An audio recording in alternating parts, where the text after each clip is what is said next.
Price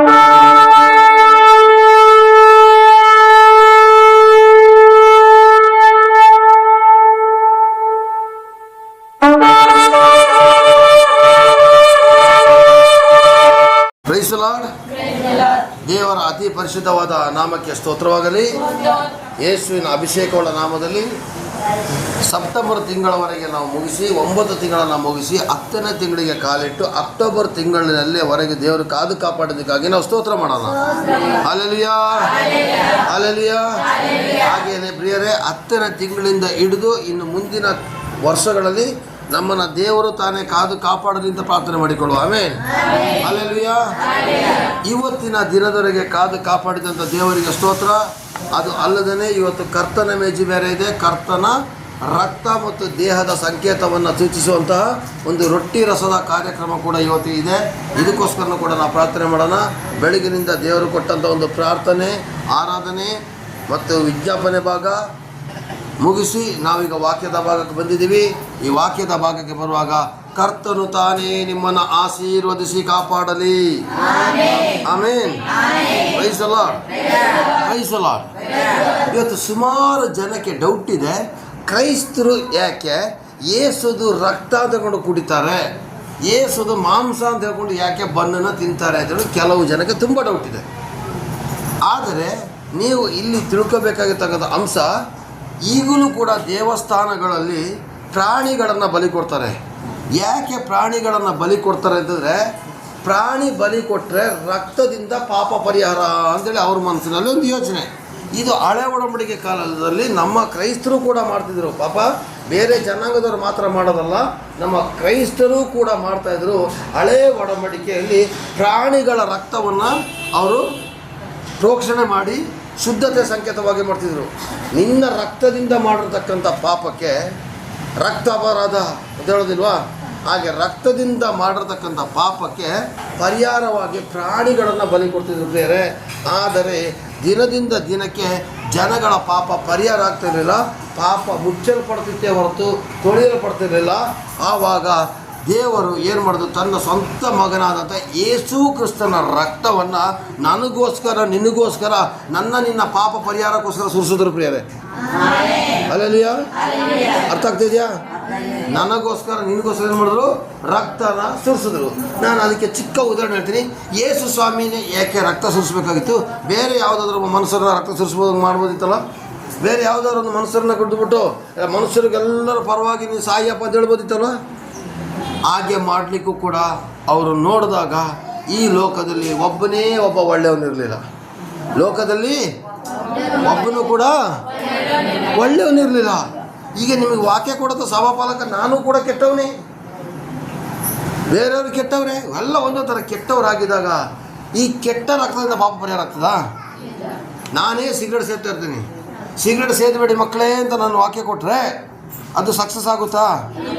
ನಾನು ಸಿಗರೇಟ್ನ ಬಿಟ್ಬಿಟ್ಟು ಆಮೇಲೆ ವಾಕ್ಯ ಕೊಡಬೇಕು. ಅಲ್ಲಲ್ಲಿಯಾ? ನಾನು ತಪ್ಪು ಮಾಡೋದನ್ನ ಬಿಟ್ಬಿಟ್ಟು ನಮ್ಮ ಮಕ್ಕಳಿಗೆ ಬುದ್ಧಿ ಹೇಳಬೇಕು. ಅಪ್ಪನೇ ಕುಡ್ಕೊಂಡು ಬರೋದು, ಅಪ್ಪನೇ ಬೀಡಿ ಸೇದೋದು, ಅಪ್ಪನೇ ಸಿಗರೇಟ್ ಸೇದೋದು, ಲಾಸ್ಟಿಗೆ ಮಗನೇ ನೀನು ಕುಡಿಬೇಡಾದ್ರೆ ಆಗುತ್ತಾ? ಅಮ್ಮನೇ ಬಾಯಿಗೆ ಬಂದಾಗ ಮಾತಾಡೋದು, ಬೀದಿಲಿ ಹುಚ್ಚು ಬಂದಂಗೆ ಕುಡಿಯೋದು, ಅಷ್ಟೇ ಮಗಳೇ ನೀನು ಬಾಯಿನ ಕಂಟ್ರೋಲ್ ಮಾಡ್ಕೋತಿದ್ರೆ ಆಗುತ್ತಾ? ನಮ್ಮಲ್ಲಿ ಆ ಗುಣಗಳನ್ನು ನಾವು ಬಿಟ್ಟು ನಾವು ಯಾವ ಬುದ್ಧಿವಾದ ಹೇಳ್ತೀವೋ ಅದಕ್ಕೆ ಬೆಲೆ ಇದೆ, ಗೌರವ ಇದೆ. ಅದೇ ಥರ ಯೇಸು ಸ್ವಾಮಿ ಏನು ಮಾಡಿದ್ರು ಗೊತ್ತಾ? ಪಾಪಿಗಳ ರಕ್ತದಿಂದ ಪಾಪವನ್ನು ತೊಳಿಲಿಕ್ಕಾಗೋದಿಲ್ಲ. ಅಂದರೆ ಮನುಷ್ಯರು ಪಾಪಿಗಳು, ಪಾಪಿಗಳ ರಕ್ತದಿಂದ ಪಾಪನ ತೊಳೆಯೋಕ್ಕಾಗೋದಿಲ್ಲ. ಆಗ ಯಾರು ಬೇಕು? ಪಾಪವಿಲ್ಲದಂಥ ಒಂದು ದೇಹ ಬೇಕು. ನಿಜನಾ? ಆ ಪಾಪವಿಲ್ಲದ ದೇಹ ಬಂದರೆ ಅವನು ಮನುಷ್ಯನೂ ಕೂಡ ಆಗಿರಬೇಕು. ಅದಕ್ಕೇನು ಮಾಡಿದ್ರು? ಈ ಕಡೆ ಪವಿತ್ರಾತ್ಮನಿಂದ ಹುಟ್ಟಿ ದೇವರಾದರು, ಮರಿಯಳ ಹೊಟ್ಟೆಯೊಳಗಡೆ ಹುಟ್ಟಿ ಮನುಷ್ಯರಾದರು. ಹಲ್ಲೆಲೂಯಾ. ಪವಿತ್ರ ಆತ್ಮನಿಂದ ಹುಟ್ಟಿ ದೇವರಾದರು, ಮರಿಯನಿಂದ ಹುಟ್ಟಿ ಮನುಷ್ಯರಾದರು. ಈಗ ಈ ಮನುಷ್ಯ ಆದಮೇಲೆ ಅವರು 100ಕ್ಕೆ 100 ಭಾಗ ದೇವರು ಕೂಡ ಹೌದು, 100ಕ್ಕೆ 100 ಭಾಗ ಮನುಷ್ಯರು ಕೂಡ ಹೌದು. ಮನುಷ್ಯನಾಗಿ ಭೂಮಿ ಮೇಲೆ ಹುಟ್ಟಿ ಬಂದು 33 ವರ್ಷದವರೆಗೂ ಕೂಡ ಮನುಷ್ಯ ದೇವರನ್ನು ಸಂಪಾದನೆ ಮಾಡೋದು ಯಾವ ಥರ ಅಂತ ತೋರಿಸ್ಕೊಟ್ರು. ದೇವ್ರನ್ನ ಯಾವ ಥರ ಸಂಪಾದನೆ ಮಾಡಬೇಕು, ಪರಲೋಕ ರಾಜ್ಯಕ್ಕೆ ನಾವು ಸೇರ್ಬೇಕಾದ್ರೆ ಏನು ಮಾಡಬೇಕು, ಎಲ್ಲ ಪಾಪ ಮಾಡಿ ನರಕಕ್ಕೆ ಹೋಗ್ತಿದ್ರು. ಒಂದು ಹೇಳ್ತೀನಿ ಪ್ರಿಯರೇ, ಪಾಪ ಮಾಡಿದವನಿಗೆ ಸ್ವರ್ಗ ಇಲ್ಲ, ಸ್ವರ್ಗ ಇಲ್ಲ, ಸ್ವರ್ಗ ಇಲ್ಲ. ಹಾಗಾದರೆ ಎಲ್ಲರ ನರಕಕ್ಕೆ ಹೋಗೋದಾದರೆ ನಾನು ಸೃಷ್ಟಿ ಮಾಡಿರ್ತಕ್ಕಂಥ ಮನುಷ್ಯ ಕುಲವೆಲ್ಲ ಹಾಳಾಗ್ಬಿಡ್ತಲ್ಲ ಅಂಥೇಳಿ ಯೇಸು ಸ್ವಾಮಿನೇ ಭೂಲೋಕಕ್ಕೆ ಬಂದರು ರಕ್ತ ಬಲಿಯಾಗಲಿಕ್ಕೆ. ಯಾಕೆಂದರೆ ಅವರ ದೇಹ ಪಾಪವಿಲ್ಲದ ದೇಹ, ಪಾಪವಿಲ್ಲದ ದೇಹದಿಂದನೇ ಪಾಪ ತೊಳಿಬೇಕು. ಹಾಗಾದರೆ ಎಲ್ಲೂ ಆಪ್ಷನ್ ಇರಲಿಲ್ಲಪ್ಪ, ಎಲ್ಲ ಕಡೆ ಮನುಷ್ಯರು ಪಾಪ ಮಾಡಿದ್ದಾರೆ. ಅದಕ್ಕೆ ದೇವರೇ ಮನುಷ್ಯರಾಗಿ ಬಂದರು. ಮನುಷ್ಯನಾಗಿ ಬಂದು ನನ್ನನ್ನು ಯಾರ್ಯಾರು ನಂಬುತ್ತಾರೋ, ನನ್ನ ಹೆಸರಿನ ಮೇಲೆ ಯಾರ್ಯಾರು ನಂಬಿಕೆ ಇಡ್ತಾರೋ ಅವ್ರನ್ನೆಲ್ಲ ದೇವರ ಮಕ್ಕಳು ಅಂತ ಕರೆದ್ರು. ಏನಂತ ಕರೆದ್ರು? ದೇವರ ಮಕ್ಕಳು ಅಂತ ಕರೆದು ಆ ನಂಬಿ ಬರುವಂಥವ್ರ ಪಾಪನೆಲ್ಲ ಪರಿಹಾರ ಮಾಡಿದ್ರು ಸ್ವಾಮಿ. ಇವತ್ತು ನೀನು ಕುಡ್ಕೊಂಡು ಬಂದಿದ್ರು ಕೂಡ, ನಿನ್ನೆ ರಾತ್ರಿ ನಿನ್ನ ಹೆಂಡತಿ ಜೊತೆ ಮಕ್ಕಳ ಜೊತೆ ಜಗಳ ಆಡಿದ್ರು ಕೂಡ, ಇವತ್ತು ತಪ್ಪಾಯಿತು ಸ್ವಾಮಿ ಅಂತ ಕೇಳ್ಕೊ, ನಿನಗೆ ಪರಿಹಾರ. ಆದರೆ ಅದನ್ನು ಪುನಃ ಮಾಡಬಾರ್ದು. ಬಾಯಿಗೆ ಬಂದು ಜಗಳ ಆಡಿರ್ತೀಯ, ಇನ್ನೊಬ್ಬರಿಗೆ ಮೋಸ ಮಾಡಿರ್ತೀಯ, ಇನ್ನೊಬ್ಬರಿಗೆ ಅನ್ಯಾಯ ಮಾಡಿರ್ತೀಯ, ಒಂದು ಹುಡುಗನ ಜೊತೆ ಲವ್ ಮಾಡ್ಕೊಂಡು ತಪ್ಪಾಗಿ ನಡೆದುಬಿಟ್ಟಿರ್ತೀಯ. ಇವತ್ತೇ ನೀ ದೇವ್ರನ್ನ ಕೇಳ್ಕೊ, ಸ್ವಾಮಿ ನಾನು ಮಾಡಿ ತಪ್ಪಾಗೋಯ್ತು, ಇನ್ನು ಮುಂದಕ್ಕೆ ಮಾಡೋದಿಲ್ಲ ಅಂತ ಹೇಳಿದಾಗ ಯೇಸು ಸ್ವಾಮಿಯ ಪವಿತ್ರವಾದಂಥ ರಕ್ತ ಅದು ತೊಳಿತದೆ. ಅದರ ಒಂದು ಸಂಕೇತವಾಗಿಯೇ ನಾವು ಪ್ರತಿ ತಿಂಗಳು ಕರ್ತನ ಮೇಜು ಅಥವಾ ರೊಟ್ಟಿ ಮತ್ತು ರಸ ಅಥವಾ ಕರ್ತನ ರಕ್ತ ಮತ್ತು ದೇಹದ ಸಂಕೇತವಾಗಿ ದ್ರಾಕ್ಷಾರಸವನ್ನು ರಕ್ತದ ಸಂಕೇತವಾಗಿ ಕೊಡ್ತೀವಿ. ಮತ್ತು ದೇಹದ ಸಂಕೇತವಾಗಿ ನಾವು ರೊಟ್ಟಿಯನ್ನು ಅಥವಾ ಬನ್ನನ್ನು ಕೊಡ್ತೀವಿ ಪ್ರಿಯರೇ. ಹಲ್ಲೆಲೂಯಾ. ಯೇಸು ಸ್ವಾಮಿ ಹೇಳಿದ್ದಾರೆ, ನಾನು ಬಂದು ನಿಮ್ಮನ್ನು ಕರೆದುಕೊಂಡು ಹೋಗುವವರೆಗೆ ಇದರ ಮಾಡಿ, ಆವಾಗ ನಿಮಗೆ ನನ್ನ ನೆನೆಸಿಕೊಳ್ಳುವುದಕ್ಕೋಸ್ಕರ ಮಾಡಿದ್ದು ಹೇಳಿದ್ದಾರೆ. ನನ್ನನ್ನು ನೆನೆಸಿಕೊಳ್ಳುವುದಕ್ಕೋಸ್ಕರ ಮಾಡಿದಾಗ ಇದನ್ನು ನಾವು ಮಾಡಿದಷ್ಟು ನಿಮಗೆ ಯೇಸು ಕ್ರಿಸ್ತನ ರಕ್ತ ಸುರಿಸಿ ನೆನಪು ಬರ್ತದೆ. ಬಾಕಿ ದಿವಸ ನಾವು ವಾಕ್ಯ ಕೊಡ್ತೀವಿ, ವಾಕ್ಯ ಕರ್ಕೊಂಡು ಹೋಗ್ಬಿಡ್ತೀರಾ. ಆದರೆ ಇದು ನಿಮ್ಮ ಎದುರುಗಡೆ ಇದ್ದಾಗ, ಈ ದೇಹ ಮತ್ತು ರಕ್ತದ ಸಂಕೇತವಾಗಿರ್ತಕ್ಕಂಥ ಕರ್ತನ ಮೇಜು ನಿಮ್ಮ ಎದುರುಗಡೆ ಇದ್ದಾಗ, ಪ್ರೈಸ್ ದಿ ಲಾರ್ಡ್, ಈ ಒಂದು ರಕ್ತ ಮತ್ತು ದೇಹದ ಸಂಕೇತವಾಗಿರ್ತಕ್ಕಂಥ ಈ ಕರ್ತನ ಮೇಜನ್ನು ನೋಡಿದಾಗ ನಿಮಗೆ ಯೇಸು ಸ್ವಾಮಿ ನಿಮಗೋಸ್ಕರ ಎಷ್ಟು ಕಷ್ಟಪಟ್ಟು ರಕ್ತ ಸುರಿಸಿದ್ರು ಅಂದರೆ ನಿಮಗೆ ನೆನಪು ಬರ್ತದೆ. ಆವಾಗ ನಿಮ್ಮ ಪಾಪ ಮಾಡೋಕ್ಕೆ ಮನಸ್ಸು ಬರೋದಿಲ್ಲ. ಆ ಕಾರಣಕ್ಕೋಸ್ಕರ ನಾನು ಬರುವವರೆಗೆ ನೆನೆಸಿಕೊಳ್ಳೋದಕ್ಕೋಸ್ಕರ ಮಾಡಿರಿ ಅಂತೇಳಿ ಈ ಒಂದು ಪದ್ಧತಿಯನ್ನು ಯೇಸು ಸ್ವಾಮಿ ಕೊಟ್ಬಿಟ್ಟು ಹೋದ್ರು ಪ್ರಿಯರೇ. ಹಾಗಾದರೆ ಈ ರಕ್ತ ಸುರಿಸಿದ್ದು ನಿಮಗೊಂದು ನಿಮಿಷ ಚೆನ್ನಾಗಿ ಕೇಳ್ಕೊಳ್ಳಿ. ರೋಡಲ್ಲಿ ಒಂದು ಆ್ಯಕ್ಸಿಡೆಂಟ್ ಆಗಿಬಿಡ್ತದೆ. ಆ್ಯಕ್ಸಿಡೆಂಟ್ ಆಗಿಬಿಟ್ಟು ದೇಹ ಎಲ್ಲ ಚಿತ್ರಿಸಿದ್ರಾದರೂ ಕೂಡ ಡಾಕ್ಟ್ರ್ ಹತ್ರ ಹೋದಾಗ ಡಾಕ್ಟ್ರ್ ಕೇಳೋದು ಯಾವುದು? ರಕ್ತನೇ ಕೇಳೋದು. ಜೋರಾಗಿ ಹೇಳಬೇಕು. ಇದನ್ನು ಮೆಲ್ಲ ಹೇಳಬೇಡಿ, ಜೋರಾಗಿ ಹೇಳಿ. ನಿಮ್ಗೆಲ್ರಿಗೂ ಬಾಯಿ ಬರೋರೆಲ್ಲ ಆಮೇಲೆ ಹೇಳಿ, ಕಂಟ್ಲಲ್ಲಿ ಸೌಂಡ್ ಇರೋರು ಆಮೇಲೆ ಹೇಳಿ. ಹಾಗಾದರೆ ನೀವು ರಕ್ತ ಓಪನ್ ಆಗಿ ಹೇಳಿ. ಆ್ಯಕ್ಸಿಡೆಂಟ್ ಆದ ತಕ್ಷಣ ದೇಹದ ಪೀಸ್ಗಳಾಗಿದ್ರು ಕೂಡ ದೇಹದ ಪೀಸ್ಗೆ ದೇಹ ಕೊಡೋದು ಕೇಳೋದಿಲ್ಲ ಅವರು. ಫಸ್ಟ್ ಕೊಡೋದು ಹೇಳಿದ್ರೆ ರಕ್ತ. ಯಾಕೆಂದರೆ ರಕ್ತಕ್ಕೆ ಜೀವ ಕೊಡುವಂಥ ಶಕ್ತಿ ಇದೆ. ಮನುಷ್ಯನಿಗೆ ಮನುಷ್ಯರ ರಕ್ತ ಕೊಟ್ಟು ಜೀವ ಕೊಡಬೇಕಾದ್ರೆ ದೇವರ ರಕ್ತವನ್ನು ನಾನು ನೀನು ತೆಗೆದುಕೊಳ್ಳೋದೇ ಆದರೆ ನಮಗೆ ಸಾಧಾರಣ ಜೀವ ಅಲ್ಲ, ದೇವರ ಜೀವ ನಮ್ಮಲ್ಲಿ ಸೇರಿ ಬರ್ತದೆ. ಕ್ರಿಸ್ತನ ಜೀವ ನಮ್ಮಲ್ಲಿ ಸೇರಿ ಬರ್ತದೆ ಪ್ರಿಯರೇ. ನಮ್ಮಲ್ಲಿ ಯಾರ ಜೀವ ಇದೆ, ಈ ಒಂದು ಕರ್ತನ ಮೇಜಿನಲ್ಲಿ ಆತನ ದೇಹದಲ್ಲಿ ಪಾಲ್ದಾರರಾದಾಗ ಆತನ ದೇಹದ ಗುಣಗಳೆಲ್ಲ ನಿಮ್ಮಲ್ಲಿ ಬರ್ತದೆ. ಹಾಗೇನೆ ಆತನ ರಕ್ತದಲ್ಲಿ ನೀವೆಲ್ಲರೂ ಕೂಡ ಪಾಲ್ದಾರರಾದಾಗ ನಿಮಗೆ ಆತನ ರಕ್ತದಲ್ಲಿರ್ತಕ್ಕಂಥ ಅಭಿಷೇಕ ಮತ್ತು ಜೀವ ಬರ್ತದೆ ಪ್ರಿಯರೇ. ಹಾಗಾದರೆ ಯೇಸುವಿನ ರಕ್ತದಿಂದ ನಿಮಗೆ ಏನೆಲ್ಲ ಪ್ರಯೋಜನಗಳಾಗ್ತದೆ ನೋಡೋಣ. ಹಲ್ಲೆಲೂಯಾ. ನಾವು ಇವತ್ತು 10 ಕ್ಷೇತ್ರಗಳಲ್ಲಿ ನಾವು ಯೇಸುವಿನ ಒಂದು ರಕ್ತದ ಬಗ್ಗೆ ನಾವು ತಿಳಿಯೋಣ ಪ್ರಿಯರೇ. Praise the lord, praise the lord, praise the Lord. ಹಾಗಾದರೆ ನಾವು ಯೇಸುವಿನ ರಕ್ತ ಇವತ್ತು ನಮಗೆ ಏನೇನು ಪ್ರಯೋಜನಗಳನ್ನ ಕೊಡಿಸೋದು ನಾವು ನೋಡೋಣ. ಈಗ 10 ಅಂಶಗಳ ಬಗ್ಗೆ ನಾನು ತಿಳಿಸ್ತೀನಿ. ಬಾಕಿ ತುಂಬ ಅಂಶಗಳಿದೆ, ಆದರೆ ಇವತ್ತು ನನಗೆ 10 ಅಂಶ ಸಿಕ್ಕಿದೆ. 10 ಅಂಶದ ಬಗ್ಗೆ ತಿಳಿಯೋಣ. ಹಲ್ಲೆಲೂಯಾ. ಹಾಗಾದರೆ ಎಫೆಸ 2:13 ಓದಪ್ಪ. ಎಫೆಸ 2:13 ಟಿವಿಲಿ ಓದಿ. ಹಲ್ಲೆಲೂಯಾ. ಎಫೆಸ 2:13 ಒಬ್ಬರು ಒಂದ್ಸಲ ನೀವು ಒಂದ್ಸಲ ಓದಿ, ಒಂದ್ಸಲ ಇರೋದು, ಒಂದ್ಸಲ ಅವಳು ಓದಲಿ. ಕಳೆದವ್ರ ಥರ ಆಟ ಮಾಡ್ಕೊಂಡು ಓದಬೇಡಿ, ಓದಿ. ಈಗಲಾದರೂ ಮೊದಲು ದೂರವಾಗಿದ್ದ ನೀವು ಕ್ರಿಸ್ತ ಯೇಸುವನ್ನು ಸೇರಿದವರಾಗಿದ್ದು ಆತನ ರಕ್ತದ ಮೂಲಕ ಸಮೀಪರಾಗಿದ್ದೀರಿ. ನಿಮ್ಮನ್ನು ನನ್ನನ್ನು ಒಂದು ಮಾಡಿದವನಾದ ಆತನೇ ನಮಗೆ ಸಮಾಧಾನಕರ್ತನಾಗಿದ್ದಾನೆ. ಸಾಕು. ಇಲ್ಲಿ ದೇವರ ವಾಕ್ಯದಲ್ಲಿ ಬರ್ತದೆ, ಯೇಸು ತನ್ನ ರಕ್ತವನ್ನು ಸುರಿಸಿರತಕ್ಕಂಥ ಒಂದು ಕಾರಣಕ್ಕೋಸ್ಕರ ದೇವರಿಂದ ಪಾಪ ಮಾಡಿ ದೂರ ಆಗಿದಂಥ ನಮ್ಮನ್ನ ಯೇಸುವಿನ ರಕ್ತ ದೇವರ ಜೊತೆ ಸೇರುವಂಗೆ ಮಾಡಿತು. ಅಂದ್ರೆ ನನಗೆ ನಿಮ್ಗೆ ವಿವರಿಸ್ತೀನಿ. ನೀನು ಪಾಪ ಮಾಡ್ತಾ ಇದ್ರೆ ನಿಮ್ಮ ಅಪ್ಪ ಅಮ್ಮ ನಿನ್ನ ಮನೆಗೆ ಸೇರಿಸ್ತಾರ? ಯಾರು ಹೇಳೋದು ಜೋರಾಗಿ? ಸೇರ್ಸಲ್ಲ. ಮನುಷ್ಯನೇ ಸೇರ್ಸೋದಿಲ್ಲ ಅಂತ ದೇವರು ಸೇರಿಸ್ತಾರ? ಹಾಗಾದ್ರೆ ನಾವು ಪಾಪ ಮಾಡಿ ಏನದು ದೇವರಿಂದ ದೂರ ಆದೋ ನಿಜನಾ? ಪಾಪ ಮಾಡಿ ಏನಾಗಿದ್ವಿ? ದೇವರಿಂದ ದೂರ ಆಗಿದ್ವಿ. ಈ ದೂರ ಆಗಿ ಜನಗಳೇನು ಮಾಡಿದ್ರು? ಕಾಯಿಲೆ, ಬಡತನ, ಬಂಧನ, ರೋಗ, ದರಿದ್ರ ಎಲ್ಲ ಬರೋಕ್ಕೆ ಸ್ಟಾರ್ಟ್ ಆಯ್ತು. ಇದು ಯೇಸು ಕ್ರಿಸ್ತ ಏನು ಮಾಡಿದ್ರು? ತನ್ನ ಒಂದು ರಕ್ತವನ್ನು ಸುರಿಸಿ ನಮ್ಮ ಪಾಪವನ್ನು ಪರಿಹಾರ ಮಾಡೋಕ್ಕೋಸ್ಕರ ನಾನು ನೀನು ಈಗ ಯೇಸು ಸ್ವಾಮಿಯ ರಕ್ತದ ಮೂಲಕ ದೇವರ ಜೊತೆಯಲ್ಲೇ ಇದ್ದೀವಿ, ದೇವರ ಸಮೀಪದಲ್ಲಿದ್ದೀವಿ. ಹಲ್ಲೆಲೂಯಾ.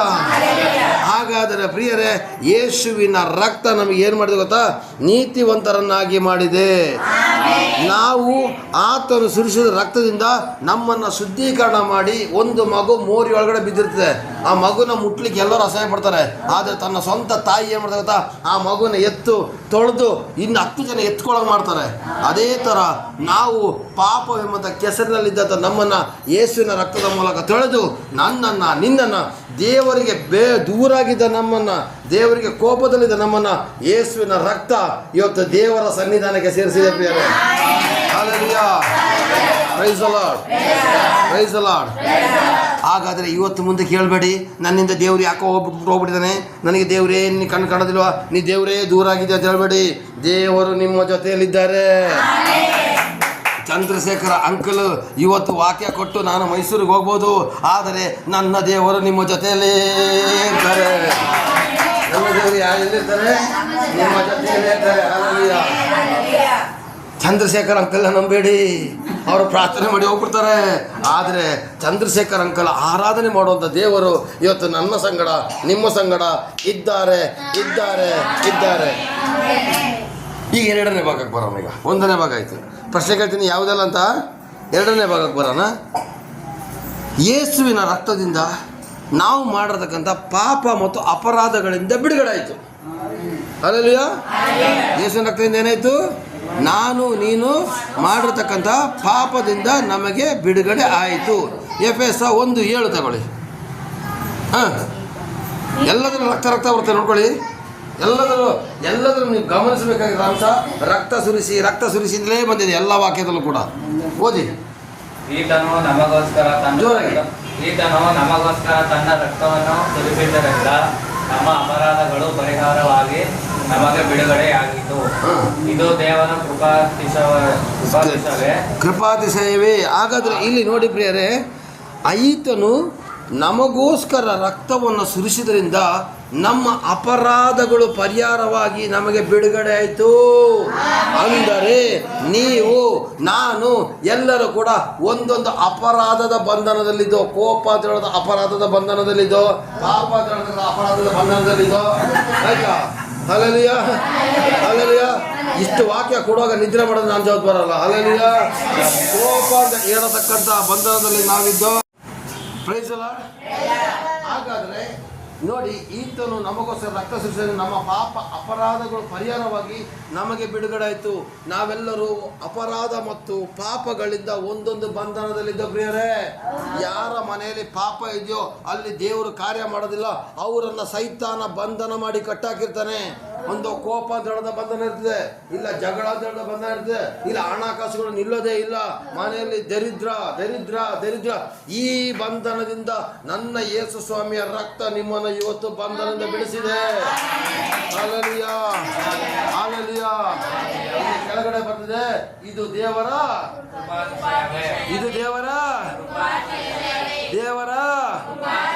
ಕೃಪಾ ಅತಿಶಯವೇ. ಏನು ಕೃಪಾ ಏನು? ಕೃಪೆ ಏನು? ಎಷ್ಟೋ ಸಲ ಹೇಳಿದ್ದೀನಿ ನಿಮಗೆ.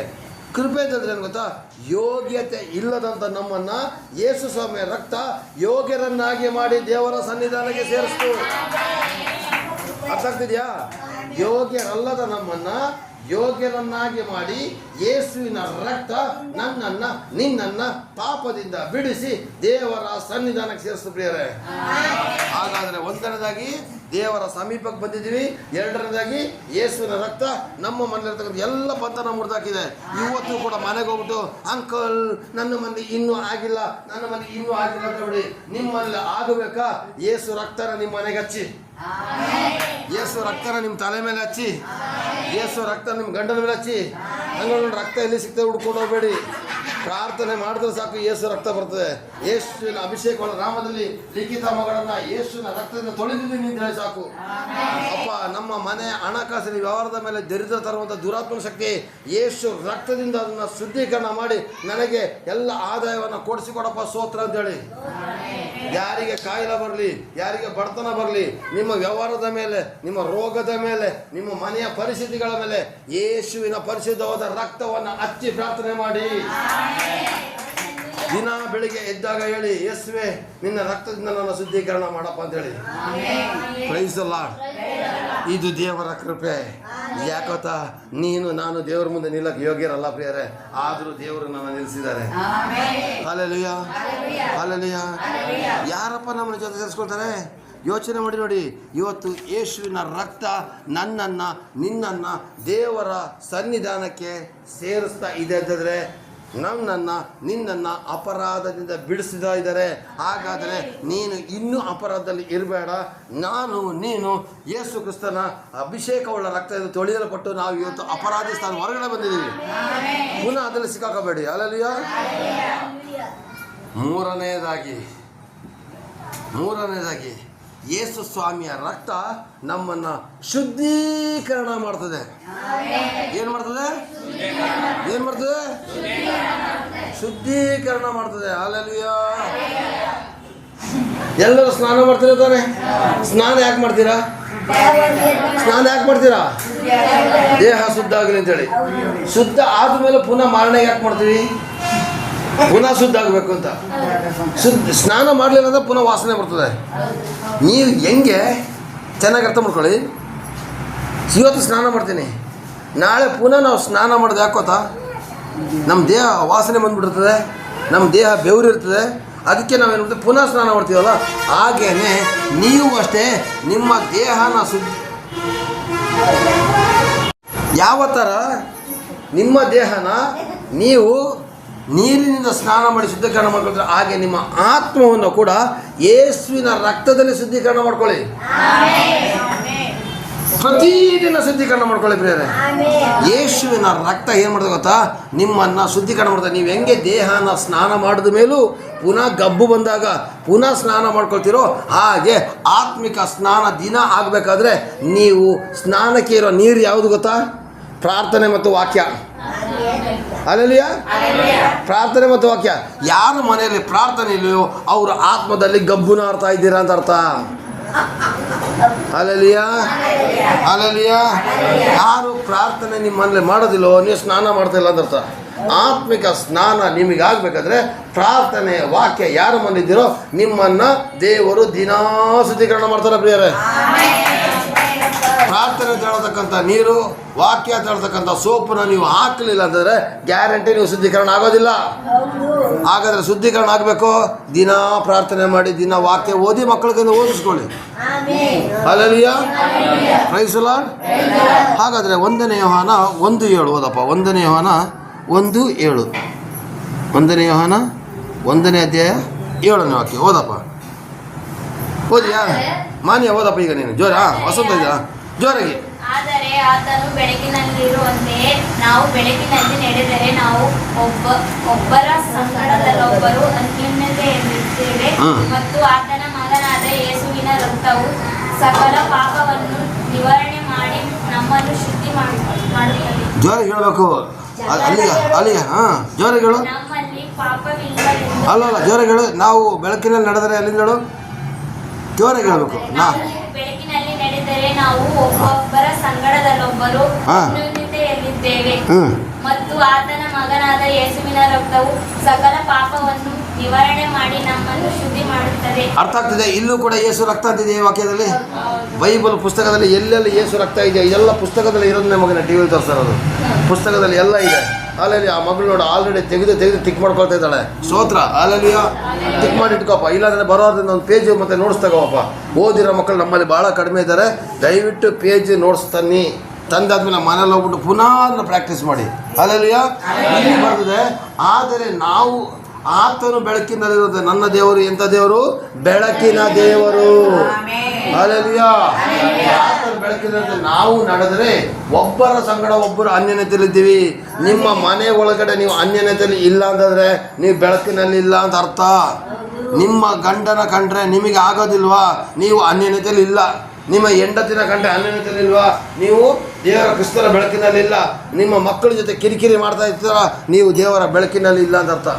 ನೀವು ನಿಜವಾದ ಯೇಸು ಸ್ವಾಮಿಯ ಮಕ್ಕಳಾದರೆ ನಿಮ್ಮ ಕುಟುಂಬದಲ್ಲಿ ಅನ್ಯನತೆಯಿಂದ ಇರಲಿಕ್ಕೆ ಪ್ರಯತ್ನ ಪಡಿ. Hallelujah, praise the lord.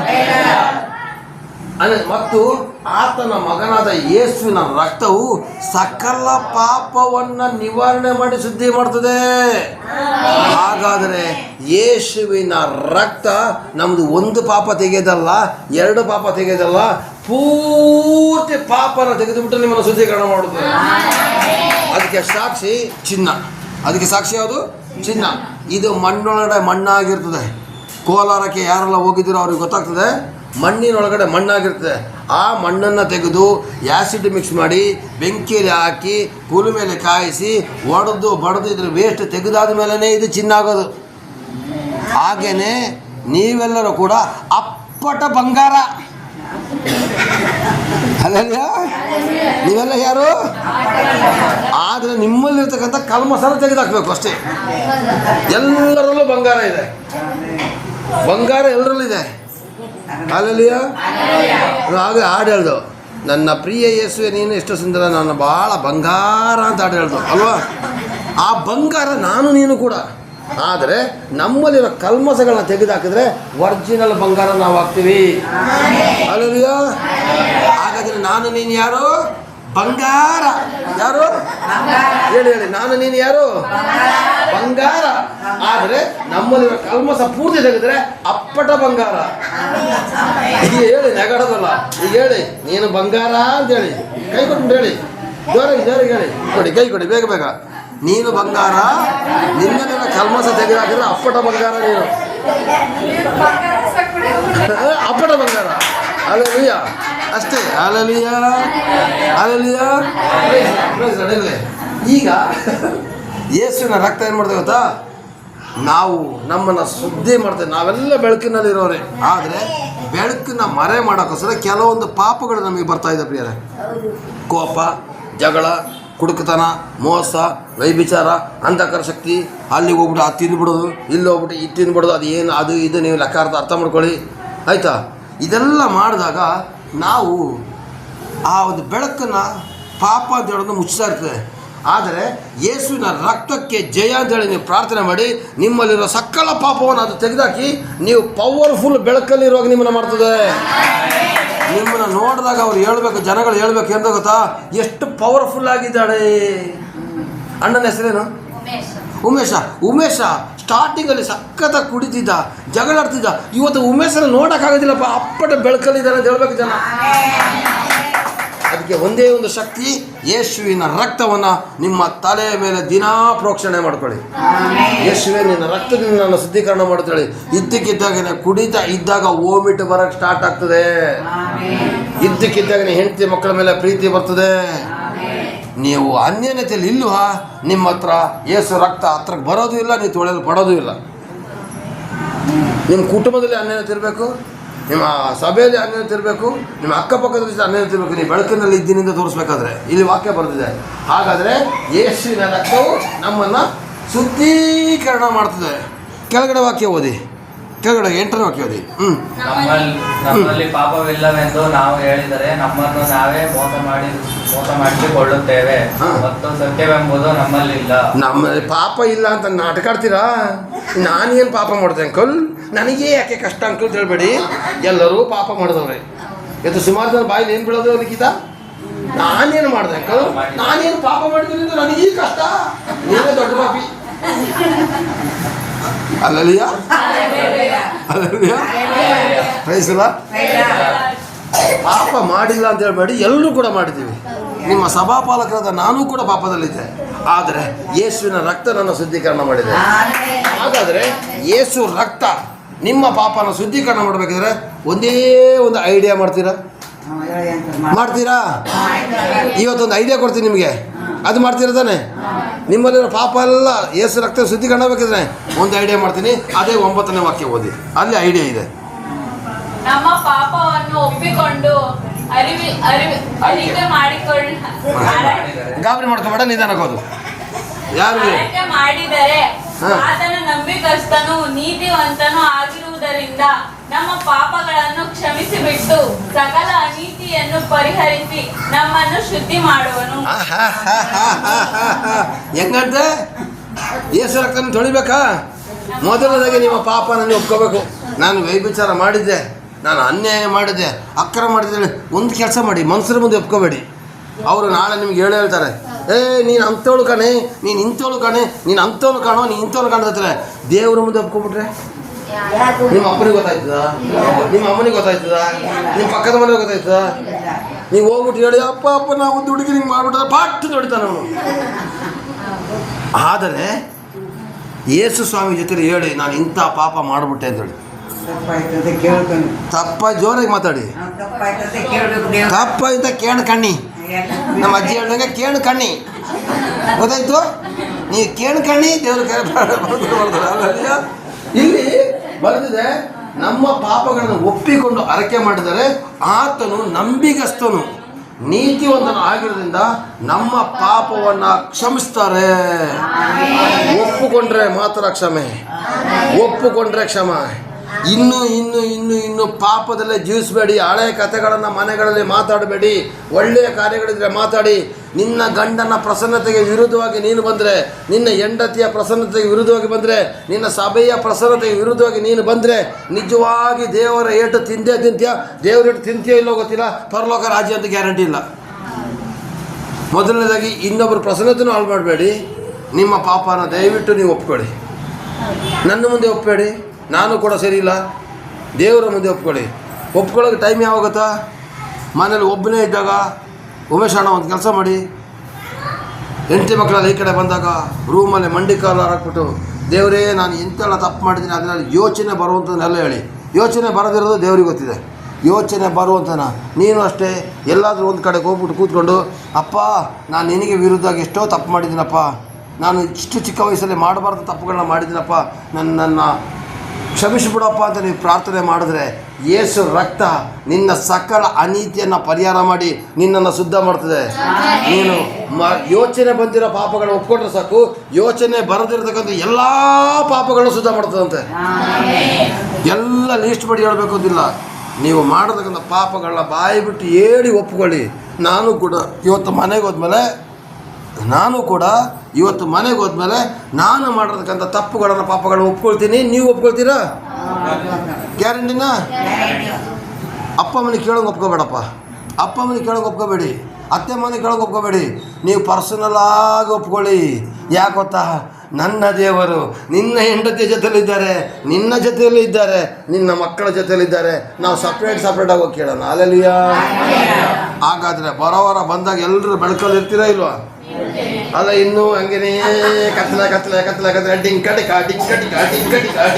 ಬರ್ತೀರಾ? ಅಲ್ಲೆಲ್ಲಿಯ ನಾನು ನಂಬ್ತೀನಿ ನಿಮ್ಮ ಪಾಪ ಎಲ್ಲ ಪರಿಹಾರ ಆಗಿ ನೀವು ಬರುವಾಗ ಬೆಳಕಿನಲ್ಲಿರ್ತೀರ. ಈಗಲೇ ಸುಮಾರು ಜನ ಮುಖದಲ್ಲಿ ಬೆಳಕು ಕಾಣ್ತಾ ಇದ್ದೀನಿ. ಅಲ್ಲೆಲ್ಲಿಯ ಬರೋವರ ನನಗೆ ನೋಡೋಕ್ಕಾಗ್ಬಾರ್ದು. ನಾನು ಕಪ್ಪು ಗ್ಲಾಸ್ ಹಾಕೊಂಡು ನಿಮ್ಮನ್ನ ನೋಡಬೇಕಾಗುತ್ತೆ, ಬೆಳಕು ಕಣ್ಣಿಗೆ ಹೊಡಿಬೇಕು. ಕಪ್ಪು ಗ್ಲಾಸ್ ಹಾಕೊಂಡು ನೋಡಬೇಕು, ಬೆಳಕು ಕಣ್ಣಿಗೆ ಹೊಡಿಬೇಕು. ಅಲ್ಲೆಲ್ಲಿಯ ಆದರೆ ನಾವೆಲ್ಲ ಪಾಪನ ಒಪ್ಕೊಬಿಡೋಣ. ಕೊನೆಗೆ ನಾನು ಒಪ್ಪಿಸ್ತೀನಿ, ಪಾಪ ಹರಕೆ ಮಾಡಿಸ್ತೀನಿ. ಹಲ್ಲೆಲೂಯ. ಇವತ್ತು ಪ್ರತಿಯೊಬ್ಬರು ಕೂಡ ಕರ್ತನ ಮೇಜಿನ ದಿವಸ ಪಾಪ ಹರಕೆ ಮಾಡಿಸ್ತೀನಿ. ಹಲ್ಲೆಲೂಯ. ಹಾಗಾದರೆ ನಾವು ಇವತ್ತು ಪಾಪನ ಒಪ್ಪಿಕೊಂಡು ಅಲ್ಲಿ ದೇವ್ರನ್ನ ಕ್ಷಮೆ ಕೇಳಿ ಇವತ್ತು ನಾವು ಶುದ್ಧೀಕರಣ ಆಗಿ ಹೋಗೋಣ. ಹಲ್ಲೆಲೂಯ. ಹಂಗೆ ಹೇಳ್ಕೊಂಡು ಇವತ್ತು ಭಾನುವಾರ ಮಾಡಿದ್ಮೇಲೆ ನಾಳೆ ಸೋಮವಾರ ಮಾಡಬಾರ್ದು ಅಂತಲ್ಲ, ದಿನನಿತ್ಯನೂ ಮಾಡ್ತಾಯಿರಿ. ಹಲ್ಲೆಲೂಯ. ದೇವರು ನನ್ನನ್ನು ನಿನ್ನನ್ನು ಶುದ್ಧೀಕರಣ ಮಾಡಲಿಕ್ಕೆ ಬರ್ತಾ ಇದ್ದಾರೆ. ಯೇಸುವಿನ ರಕ್ತ ಇವತ್ತು ನನ್ನನ್ನು ನಿನ್ನನ್ನು ಶುದ್ಧೀಕರಣ ಮಾಡಿದೆ. ಒಂದು ಚೂರು ಪಾಪದ ಗಬ್ಬು ಇಲ್ಲ. Praise Lord. ಆಯಿತು. ಹಾಗಾದರೆ 4ನೇದು ನೋಡೋಣ. ಹಲ್ಲೆಲೂಯ. ಯೇಸುವಿನ ರಕ್ತ ನಿನಗೆ ನಿಜವಾದಂತಹ ಒಂದು ಪ್ರೀತಿಯನ್ನು ತೋರಿಸ್ತದೆ ಪ್ರಿಯರೇ. ಏನು? ಯೇಸುವಿನ ರಕ್ತ ನಿನಗೆ ಕೇಳಬೇಕು, ಓದಬೇಕು, ಹೇಳಬೇಕು. ಯೇಸುವಿನ ರಕ್ತ ನಿನಗೆ ನಿಜವಾದ, ಯೇಸುವಿನ ರಕ್ತ ನಿನಗೆ ಜನಗಳು ಮತ್ತು ಜನಗಳ ಮಧ್ಯದಲ್ಲೂ ಜನಗಳು ಮತ್ತು ದೇವರ ಮಧ್ಯದಲ್ಲೂ ಪ್ರೀತಿನ ತೋರಿಸ್ತದೆ. ರಕ್ತ, ಯೇಸುವಿನ ರಕ್ತ ಪ್ರೀತಿಯ ಪಾಠವನ್ನು ಕಲಿಸಿಕೊಡ್ತದೆ. ಇಡೀ ಬೈಬಲ್ ಇರೋದೇ ಪ್ರೀತಿ ಪರಿಶುದ್ಧತೆ ಬಗ್ಗೆನೇ ಹೆಚ್ಚಾದ ವಾಕ್ಯ ಇರೋದು. ಇವತ್ತು ನಿನಗೆ ನಿನ್ನ ಗಂಡನ ಮೇಲೆ ಪ್ರೀತಿ ಇಲ್ಲ, ನಿನ್ನ ಹೆಂಡತಿ ಮೇಲೆ ಪ್ರೀತಿ ಇಲ್ಲ, ನಿನ್ನ ಪಕ್ಕದ ಮನೆ ಪ್ರೀತಿ ಇಲ್ಲ, ನಿಮ್ಮ ಮುಸುಡಿನ ಹಿಂಗೆ ಮಾಡ್ಕೊಂಡು ಬಂದರೆ ನಿನ್ನಲ್ಲಿ ಕ್ರಿಸ್ತನು ಇಲ್ಲ. ಇಲ್ಲಿ ಒಂದು ಅಲ್ಲೆಲ್ಲೂಯ್ಯ ಸ್ತುತಿ ಮಾಡಿರಿ ಅಂತ ಆರಾಧನೆ ಮಾಡಿ ಪ್ರಯೋಜನ ಇಲ್ಲ ಅಲ್ಲ.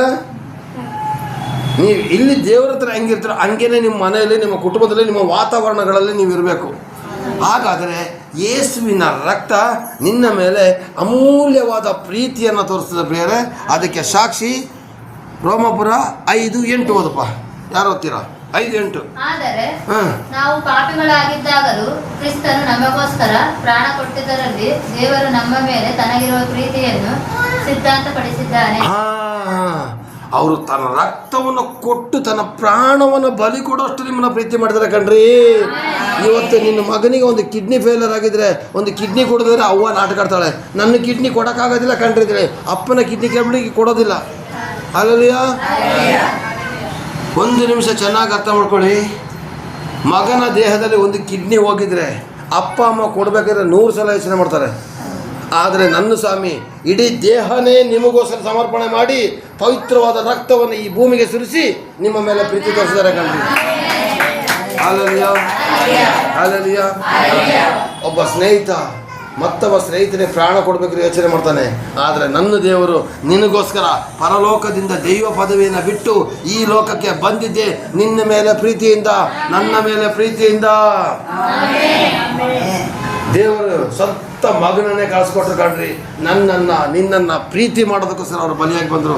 ಅದಕ್ಕೇನೆ ನೀವು ಪೂರ್ಣ ಹೃದಯದಿಂದಲೂ, ಪೂರ್ಣ ಪ್ರಾಣದಿಂದಲೂ, ಪೂರ್ಣ ಬುದ್ಧಿಯಿಂದಲೂ, ಪೂರ್ಣ ಶಕ್ತಿಯಿಂದಲೂ ಆ ಕರ್ತನನ್ನು ಆರಾಧಿಸುವ ಹಾಗೆ ನೀನು ನಿನ್ನ ನೆರೆ ಮನೆಯವರನ್ನು ಪ್ರೀತಿಸಬೇಕು ಮತ್ತು ಒಬ್ಬರನ್ನೊಬ್ಬರು ಪ್ರೀತಿಸಬೇಕು ಅಂತ ಹೊಸ ಒಡಂಬಡಿಕೆ ದೇವರ ಆಜ್ಞೆ ಆಗಿದೆ. ಅದಕ್ಕೇನೆ ನಮ್ಮ ಬೈಬಲಿಗೆ ಇನ್ನೊಂದು ಹೆಸರೇನು ಗೊತ್ತಾ? ಪ್ರೀತಿಯ ಪುಸ್ತಕ ಅಂತೇಳಿ. ಕೇಳಿಸ್ತಾ ಇಲ್ಲ? ನಮ್ಮ ಬೈಬಲ್ಗೆ ಇನ್ನೊಂದು ಹೆಸರೇನು? ಲವ್ ಲೆಟರ್ ಅಂತ ಹೇಳ್ತಾರೆ. ಯೇಸು ಸ್ವಾಮಿ ಕೊಟ್ಟಂತ ಲವ್ ಲೆಟರ್ ಕಣ್ರಿ ಇದು. ನನ್ನ ಮೇಲೆ ನಿನ್ನ ಮೇಲೆ ಅಷ್ಟೊಂದು ಲವ್ ಇದೆ ಕಣ್ರಿ. ನನ್ನ ಮಗಳು ಅಂತ ಲವ್ ಮಾಡ್ತಾರೆ, ನನ್ನ ಮಗ ಅಂತ ಲವ್ ಮಾಡ್ತಾರೆ ಕಣ್ರಿ. ಇಂಥ ದೇವರು ಎಲ್ಲಿ ಸಿಗ್ತಾರೆ ಕಣ್ರಿ? ಎಲ್ಲಿ ಸಿಗ್ತಾರೆ? ಹಾಲೆಲೂಯಾ. ಇವತ್ತು ನೀನು ಏನೇ ಪಾಪ ಮಾಡಿದ್ರು ಕೂಡ ಒಪ್ಕೊಬಿಡು. ಸ್ವಾಮಿ ನಾ ಮಾಡಿ ತಪ್ಪಾಗೋಯ್ತು ಒಪ್ಕೊಬಿಡು. ದೇವರು ನಿನ್ನ ಮೇಲೆ ತುಂಬ ಪ್ರೀತಿನ ತೋರಿಸ್ತಾರೆ. ಆದರೆ ಅದೇ ಪಾಪನ ಪುನಃ ಮಾಡಬಾರ್ದು. ಬಿಡ್ಲಿಕ್ಕೆ ಪ್ರಯತ್ನ ಪಟ್ಟು ಬಾ. ಒಂದಲ್ಲ ಒಂದು ದಿವಸ ನಾನು ನೀನು ಪರಿಶುದ್ಧರಾಗೋದು ಗ್ಯಾರಂಟಿ. ಜನಗಳಿಗೆ ನಮ್ಮನ್ನು ನೋಡಬೇಕಾದಾಗ ಆಗಬೇಕಂತೆ, ಇವ್ರು ಯಾರಪ್ಪ ಇಷ್ಟೊಂದು ಬೆಳಕಿನಲ್ಲಿದ್ದಾರೆ ಅಂತ ಆಗಬೇಕಂತೆ. ಹಾಲೆಲೂಯಾ. ಹಾಗಾದರೆ ಯೇಸು ಕ್ರಿಸ್ತನ ಪ್ರೀತಿ, ಆ ರಕ್ತ ನನ್ನನ್ನು ನಿನ್ನನ್ನು ಪ್ರೀತಿಸ್ತದೆ. ಹಾಗಾದರೆ ಯೇಸು ಕ್ರಿಸ್ತನ ರಕ್ತದಲ್ಲಿ ದೇಹದಲ್ಲಿ ಪಾಲುಗೊಳ್ಳುವಂಥ ನೀವು ಇನ್ನು ಮುಂದಕ್ಕೆ ಎಲ್ಲರೂ ಪ್ರೀತಿ ಮಾಡಬೇಕು. ಪ್ರೀತಿ ಮಾಡೋಕ್ಕಾಗೋದಿಲ್ಲ, ದಯವಿಟ್ಟು ಕರ್ತನ ಬಗ್ಗೆ ಕೈ ಹಾಕಲೇಬೇಡಿ. ನೀವು ಬೇಜಾರಾಗೋಯ್ತು, ಎಲ್ಲರೂ ಬೇಜಾರಾಗೋಯ್ತು. ಕರ್ತನ ಬಗ್ಗೆ ಕೈ ಹಾಕಬೇಡಿ. ನನ್ನ ಮುಂದೆ ನಾಟಕಕ್ಕೋಸ್ಕರ ಕೈ ಹಾಕಬೇಡಿ. ದೇವ್ರ ಮುಂದೆ ಪ್ರಮಾಣ ಮಾಡಿ ಇನ್ನು ಮುಂದಕ್ಕಾದ್ರೂ ನಾನು ಚೆನ್ನಾಗಿರ್ತೀನಿ ಅಂತೇಳಿ. ಅಮ್ಮ ಕಚ್ಚಾಡೋದ್ರಿಂದ ಏನಾದರೂ ಲಾಭ ಇದೆಯಮ್ಮ? ಹಳೇದನ್ನ ಹೇಳೋದ್ರಿಂದ ಲಾಭ ಇದೆಯಾ? ಸಾಧ್ಯವಾದಷ್ಟು ಇವತ್ತಿನಿಂದ ಎಲ್ಲವನ್ನು ಮರೆತು ಪ್ರೀತಿಯಿಂದ ಇರ್ರಿ. ಯಾವಾಗ ಸಾಯ್ತೀವಿ ಅಂತ ಗೊತ್ತಿಲ್ಲ. ಇರುವಲ್ಲಿವರೆಗೆ ದೇವ್ರನ್ನ ಪ್ರೀತಿ ಮಾಡಿ, ಪಕ್ಕದಲ್ಲಿ ಇರೋರನ್ನ ಪ್ರೀತಿ ಮಾಡಿ. ಹಂಗಲ್ಕೊಂಡು ಕಾಲೇಜ್ ಮಕ್ಕಳಲ್ಲಿ 4-5 ಜನ ಇದ್ದೀರಾ. ಕೆಟ್ಟ ಪ್ರೀತಿ ಎಲ್ಲ ಹೇಳ್ತಿರೋದು ಪರಿಶುದ್ಧವಾದ ಪ್ರೀತಿ. ಕೆಟ್ಟ ಪ್ರೀತಿ ಮನಸ್ಸನ್ನು ಹಾಳು ಮಾಡ್ತದೆ, ಶಾಪ ಕೊಡ್ತದೆ, ಕಾಮದ ಪ್ರೀತಿ. ಹಾಗಾದರೆ ಯೇಸುವಿನ ರಕ್ತ ನಿಮ್ಗೆ ಏನು ಮಾಡ್ತದೆ? ಪ್ರೀತಿಯನ್ನು ಕೊಡ್ತದೆ. ಆಯಿತು, ನೆಕ್ಸ್ಟ್ 4 ಆಯ್ತಲ್ಲ. 5ನೇದು, ಯೇಸುವಿನ ರಕ್ತದಿಂದ ನಾವು ನೀತಿವಂತರಾಗಿದ್ದೀವಿ. ಏನಾಗಿದ್ದೀವಿ? ಯೇಸುವಿನ ರಕ್ತದಿಂದ ನಾವು ಏನಾಗಿದ್ದೀವಿ? ನಿಮ್ಮ ಬಾಯಿಂದ ಎಲ್ಲರ ಕೈಲಿ ನಾನು ಕೊನೆಗೆ ಹೇಳಿಸ್ತೀನಿ ಪುನಃ. ಯೇಸುವಿನ ರಕ್ತದಿಂದ ಏನಾಗಿದ್ದೀವಿ? ನೀತಿವಂತ ಅಂದರೆ ನೀವು ದೇವರಿಗೆ ಬೇಕಾದಂಥ ಉತ್ತಮ ವ್ಯಕ್ತಿಗಳಾಗಿದ್ದೀರಾ ಅಂತ ಅರ್ಥ. ದೇವರಿಗೆ ಬೇಕಾಗಿರೋಂಥ ಉತ್ತಮ ವ್ಯಕ್ತಿಗಳಿಗೆ ಕ್ರಿಸ್ತನು ನೀತಿವಂತ ಅಂತ ಹೆಸರಾಕಿ ಕರೆದಿದ್ದಾರೆ. ಹಲ್ಲೆಲೂಯಾ. ಹಾಗಾದರೆ 9ನೇ ವಾಕ್ಯ ಹೋದಪ್ಪ. ಈಗ ನಾವು ಆತನ ರಕ್ತದಿಂದ ನೀತಿವಂತರಾಗಿರಲಾಗಿ ಆತನ ಮೂಲಕ ಬರುವ ಕೋಪಕ್ಕೆ ತಪ್ಪಿಸಿಕೊಳ್ಳುವುದು ಮತ್ತು ನಿಶ್ಚಯವಲ್ಲವೇ? ಸಾಕು. ಈಗ ನಾವು ಆತನ ರಕ್ತದಿಂದ ನೀತಿವಂತರಾಗಿದ್ದೀವಿ ಅಂದರೆ ಕೊಳಕಾದ ಮಗುನ ಯಾರು ಮುಟ್ತಾ ಇರಲಿಲ್ಲ. ಸ್ನಾನ ಮಾಡಿದ್ಮೇಲೆ ಬಾಬಂಗಾರ ಅಂತ ಎಲ್ಲರೂ ಕರೀತಾರೆ. ಆದರೆ ತೊಳೆದಾದ ಮೇಲೆ ಆ ಮಗುನ ನಾವು ಮುದ್ದು ಮಾಡ್ತೀವಲ್ಲ, ಹಂಗೇನೆ ನಾನು ನೀನು ಜನಗಳಿಗೂ ಮತ್ತು ದೇವರಿಗೆ ಬೇಡವಾದಂಥ ಒಂದು ವಸ್ತು ಆಗಿದ್ದ ಪ್ರಿಯರೇ. ಇವತ್ತು ನನ್ನನ್ನು ನಿನ್ನನ್ನು ಆತನ ರಕ್ತದಿಂದ ತೊಳೆದು ಪ್ರೋಕ್ಷಿಸಿ ಕರ್ತನ ಮೇಜಿನಲ್ಲಿ ನಾವು ಭಾಗವಹಿಸ್ತೀವಲ್ಲ, ಆ ರಕ್ತ ನಮ್ಮ ದೇಹದ ಒಳಗಡೆ ಸೇರಿ ಇವತ್ತು ನಾನು ನೀನು ತಪ್ಪನ್ನು ಒಪ್ಪಿಕೊಂಡು ಶುದ್ಧರಾಗಿ ನಡೆದಾಗ ನನ್ನನ್ನು ನಿನ್ನನ್ನು ನೀತಿವಂತ ಹೇಳುವಂಥ ಪದವಿಗೆ ದೇವರು ಸೇರಿಸಿದ್ದಾರೆ. ನೀನು ಮಾಡಿರೋಂಥ ಪುಣ್ಯ ಕಾರ್ಯದಿಂದ ನೀನು ಒಳ್ಳೆಯವಳಾಗಲಿಲ್ಲ, ನೀನು ನಡೆಯೋಂಥ ನಡತೆಯಿಂದ ಒಳ್ಳೆಯವಳಾಗಲಿಲ್ಲ, ನೀನು ಮಾಡಿದ ಅನ್ನದಾನದಿಂದ ನೀನು ಒಳ್ಳೆಯವಳಾಗಲಿಲ್ಲ, ಚರ್ಚಿಗೆ ಬಿಲ್ಡಿಂಗ್ ಕಟ್ಕೊಟ್ರೆ ನೀನು ಒಳ್ಳೆಯವಳಲ್ಲ, 100 ರೂಪಾಯಿ ಕಾಣಿಕೆ ಜಾಸ್ತಿ ಕೊಟ್ಟರೆ ಒಳ್ಳೆಯವಳಲ್ಲ, ನೀನು ಮಾಡುವಂಥ ಭಯಭಕ್ತಿಯಿಂದ ನೀನು ಒಳ್ಳೆಯವಳಾಗ್ತೀಯ. Hallelujah, hallelujah, praise the Lord. Uncle ಬಾಯಿಂದ ಈಗ ಮೆಲ್ಲ ಪ್ರೈಸ್ ಲಾರ್ಡ್ ಬರ್ತಾ ಇದೆ. ನಾನು ನೀತಿವಂತ. ಅದಕ್ಕೆ ಸರಿಯಾಗಿ ಇವತ್ತು ವೈಟ್ ಶರ್ಟ್ ವೈಟ್ ಪಂಚ ಹಾಕ ಬಂದಿದ್ದಾರೆ. Hallelujah, hallelujah, praise the lord. ಅರ್ಥ ಆಗ್ತಾ ಇದೆಯಾ? ನಾನು ನೀನು ಯಾರು ಇವಾಗ ನೀತಿವಂತರು ಅಂದರೆ ಒಳ್ಳೆಯವರಾಗಿದ್ದೀವಿ. Amen, amen, praise the lord. ಈಗ ಯೇಸುವಿನ ರಕ್ತ ನನ್ನನ್ನು ನಿನ್ನನ್ನು ಪರಿಶುದ್ಧ ಮಾಡ್ತದೆ ಅಥವಾ ಪವಿತ್ರ ಮಾಡ್ತದೆ ಪ್ರಿಯರೇ. ಹಲ್ಲೆಲೂಯಾ. ಯೇಸುವಿನ ರಕ್ತ ಏನು ಮಾಡ್ತದೆ?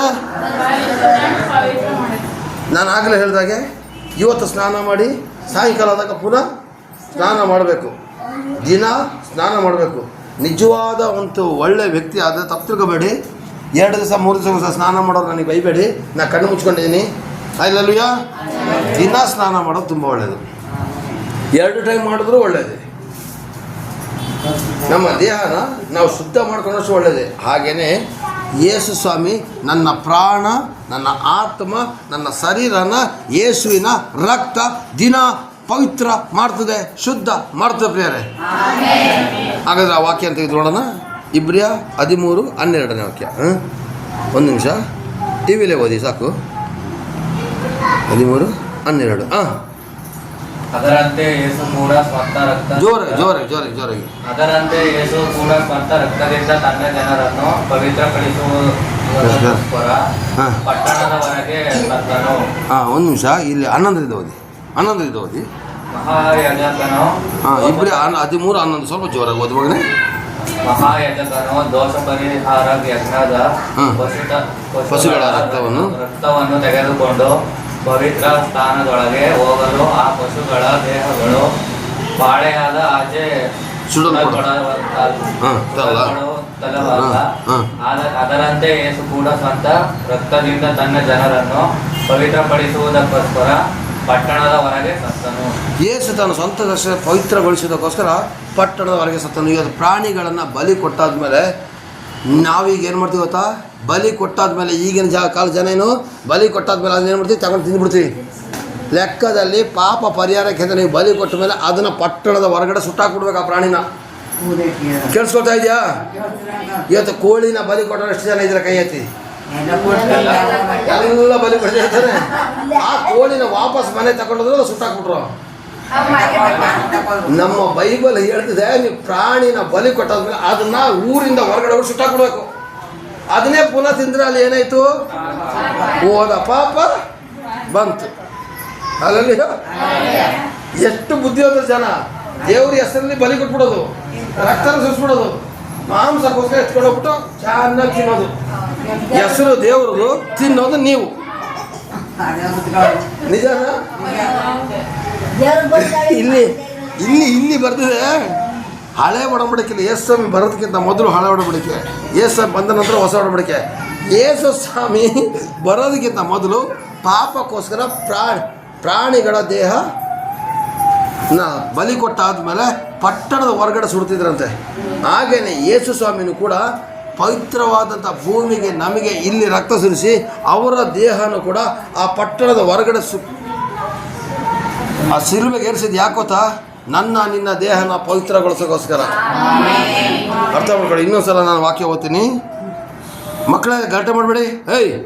ಮಹಾಯಾಜಕನ ದೋಷ ಪರಿಹಾರಕ ಯಜ್ಞದ ಪಶುಗಳ ರಕ್ತವನ್ನು ತೆಗೆದುಕೊಂಡು ಪವಿತ್ರ ಸ್ಥಾನದ ಒಳಗೆ ಹೋಗಲು ಆಗ ಪೂಜೆ ಮಾಡ್ತಕ್ಕಂಥ ವ್ಯಕ್ತಿ ಜನಗಳಿಗೋಸ್ಕರ ಬಲಿ ತೆಗೆದುಬಿಟ್ಟು ರಕ್ತನ ದೇವರ ಹತ್ರ ತಗೊಂಡು ಹೋಗ್ತಿದ್ರಂತೆ. ಪ್ರಾಣಿಗಳ ರಕ್ತ ತಗೊಂಡೋಗಿ ಎಲ್ಲದಕ್ಕೂ ಚಿಮುಕಿಸ್ತಾ ಇದ್ರಂತೆ. ಮತ್ತು ನಿನಗೂ ನನಗೆ ಎಲ್ಲ ಚಿಮುಕಿಸ್ತಾ ಇದ್ರು. ಕಿವಿಗೆ, ಕಾಲದ ಉಗುರುಗಳಿಗೆಲ್ಲ ಹಚ್ಚಿಬಿಟ್ಟು ಚಿಮುಕಿಸ್ತಾ ಇದ್ರು ಆ ಕಾಲದಲ್ಲಿ. ಪಶುಗಳ ದೇಹಗಳು ಪಾಳೆಯದ ಆಚೆ ಸುಡಲ್ಪಡ್ತದಲ್ಲ, ಅದರಂತೆ ಯೇಸು ಕ್ರಿಸ್ತನ ಸ್ವಂತ ರಕ್ತದಿಂದ ಪವಿತ್ರಪಡಿಸೋಸ್ಕರ ಪಟ್ಟಣದ ಹೊರಗಡೆ ಶಿಲುಬೆ ಮೇಲೆ ಸತ್ರು. ನನ್ನನ್ನು ನಿನ್ನನ್ನು ಪವಿತ್ರ ಪಡಿಸೋದಕ್ಕೋಸ್ಕರ ಆ ಯೇಸು ಕ್ರಿಸ್ತನ ದೇಹ ಗಾಯಗಳಿಂದ ಛಿದ್ರವಾಗಿ ಏನಾಯ್ತು ಗೊತ್ತಾ? ನೋಡೋಕೆ ಅಸಹ್ಯವಾಗೋಯ್ತಂತೆ ಅವ್ರ ದೇಹ. ನಾವು ಹೇಳಪ್ಪ, ಒಬ್ಬ ರೋಡಲ್ಲಿ ಬಿದ್ದೋಗಿರ್ತಾನೆ, ಅವನನ್ನು ಎತ್ಕೊಂಡೋಗಿ ಆಸ್ಪತ್ರೆ ಸೇರಿಸ್ತೀರಾ. ಅಲ್ಲಿ ಇಳಿಸಾದ್ಮೇಲೆ ಅವನ ರಕ್ತ ಪೂರ್ತಿ ನಿಮ್ಮ ಮೈಯಲ್ಲಿರ್ತದೆ. ನೀವು ಅಯ್ಯೋ ಚೆನ್ನಾಗಿದೆ ಅಂತ ಹೇಳ್ತೀರಾ? ಒಂದು ಸಲ ಬಟ್ಟೆ ಚೇಂಜ್ ಮಾಡ್ರೆ ಸಾಕು, ಒದ್ದಾಡ್ತಿರಲ್ವ? ಮಾತಾಡಬೇಕು. ಬಾಯಿ ಬರದೇ ಇರೋರು ಆಮೇಲೆ ಹೇಳಿ.